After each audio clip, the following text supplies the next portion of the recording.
today Anastasia and myself, Julia, are doing portals about skin anatomy. It is extremely important to know about how our skin works, what the layers of the skin and functions of the skin, because proper understanding of skin anatomy will give you way higher quality of aesthetic services.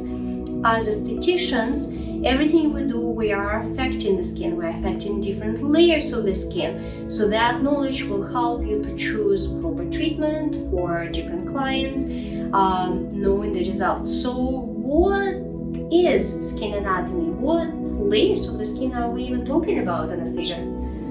So when we talk about the skin, we talk about epidermis, dermis, and sublayer. Okay, so there are three main layers of the skin. Epidermis is the thinnest one, dermis right here, and the subcutaneous layer right below it. So the first one is epidermis. Would you mind to tell us a little bit more about epidermis? What's its functions? Definitely. So when we talk about epidermis is the outermost and thinnest layer of the skin. And the main function of this layer is actually protection. Okay, so what does it protect us from? So it protects from water, it protects from any injuries, any traumas, and it protects from UV lights. All right, absolutely. So anything external coming our way, regardless if it's rain or free radicals, if it's sun or some kind of chemical we're applying on the skin, epidermis protects us. How does that happen? What's inside the epidermis? What kind of cells? What are we talking about inside it? So when we talk about epidermis, we talk about stem cells that are formed in this particular layer. We talked about keratinocytes and melanocytes that also create that base of the epidermis layer. Okay, so we have a process called, I believe, cell renewal process or the cell turnover process. And you mentioned something like stem cells. How do they participate in that? What exactly happens? And what is the cell renewal process actually? So epidermis also contains different layers. Okay. And one of those layers is actually basal layer. This is where the actual stem cell regeneration is happening. Okay, so the process itself looks like this. The stem cell will send a signal to the basal cell to produce a new cell, and then the new cells will come up to the surface basically, slowly, if I could say, dying or depleting, and eventually they die and dead cells become those flaky cells on the surface of the skin. That process has a certain timeline. Obviously, it's not happening the way, like let's say we have 1,000 cells and all of them at the same stage. Every single one is at a different stage. New cells are producing, they're traveling, they're slowly dying, and then they're shedding as the dead skin cells.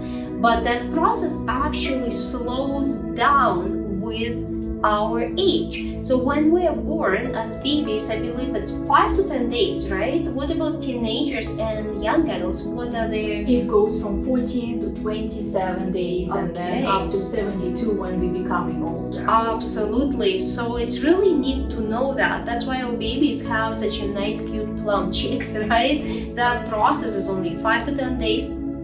Teenagers, just like Anastasia said, it's 2 weeks or 40 days. Young adults, it's about 27, 28 days. Young adults considered to be anywhere between 25 to 35. The next decade, we're talking already months and a half. 1.5 months, that's quite a bit. 45 days for the total cell turnover. And then we go into retirement age, just like Anastasia mentioned, 72 days. You can see how much slower that process is. But that's not it, what's happening in the epidermis. That's not just we are getting a brand new skin basically there every, from 5 to 72 days, but that's not it. You mentioned a couple other interesting things. You talked about melanin, Melatonin, what is this all about? Yes, I talked about keratin, fiber protein, that Mhm. actually is responsible for resilience and protection of the skin. Mhm. And we talked about melanin, that is responsible and that gives the color of the skin, that determines the color of our eyes and hair, as well as pigmentation. Okay, so there are basically two different types of melatonin in our skin. One, we are born with. Every single nation, race, every single person has a different skin color, and this is what we're born with. You can't really go from brown eyes to blue eyes and change that along your life unless you use contact lenses, right? But not naturally. And this is what determines certain Fitzpatricks, which is discovered more in different videos. But for the sake of this particular portal, we just want to tell you that one type of the pigment we are born with. Another one we can develop. And how do we develop that? So our main organ that is responsible for giving the signal to the skin to produce more melanin is actually liver. Okay, so liver does it. How? Why? So our skin has one of the functions of the skin is actually to protection from UV light. Okay. And every time when we get in the sun and we get more suntan, then we get sun damage if we go for a laser treatment, for example. Mm-hmm. Our liver sends a signal to the skin to protect our skin. Mm-hmm. And melanin, this is what it's responsible for. It does protect our skin from damages. Absolutely. So it starts producing more pigment. There are other factors, I believe, that affect its production. Exactly, it can be medication, it can be environment, it can be any herbal supplements, can be diseases that people have. Hormonal changes. Hormonal changes, thyroid problems. Mm-hmm. Exactly. And this is where we start talking about different type of pigmentations, things like melasma, which are wildly caused by pregnancy, which is a hormonal change, sunspots, age spots, and so on. So this is what's happening. All of this is happening in epidermis. Is there anything else do you think we need to add about this amazing layer?